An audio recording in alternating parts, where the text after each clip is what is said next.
hello guys! Welcome back to my channel. For now naman is, ang ituturo natin is about to logarithmic.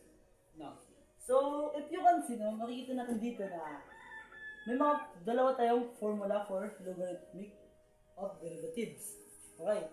Yung first formula ng logarithmic is the derivative of ln u respect to x, then derivative of u respect to x over all u, then u prime over u. Then yung second derivative naman natin, no, derivative of log au respect to x, then derivative of u respect to x over all u ln a, and then u prime over u ln a. So, yung kung makita dito, meron tayong ln, this is a constant. Okay? So, yung ln natin is, this is a constant. So, now naman, ang gagamitin natin formula for this video, no, itong sa taas. Okay. So, para mas maintindihan natin, bibigyan tayo ng example for logarithmic. Okay. Yung example natin, number 1, y and x squared. If you can see, meron ng ln x squared.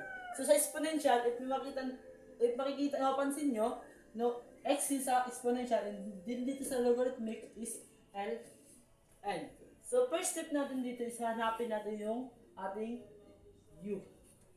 If you can see, ang ating u, no, ay x squared. Then yung kanya derivative ng u is 2x. Okay.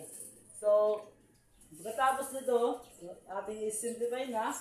So, y prime equals, so gagamit natin itong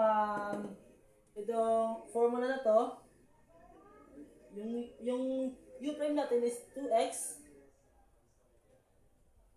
over, yung u natin is ln x 2 or x2 na lang. Yan, so, yan, x2 na lang.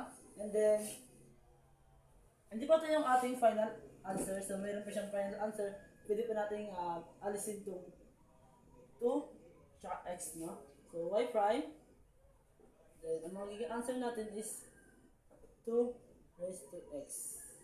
Ay, over x. So, ito ang ating final answer for this example na ito at saka for logarithmic. So, ito yung ating magiging example para dyan.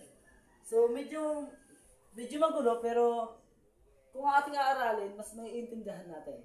So, for the next video naman, ibang takal na naman ang ating gagawin.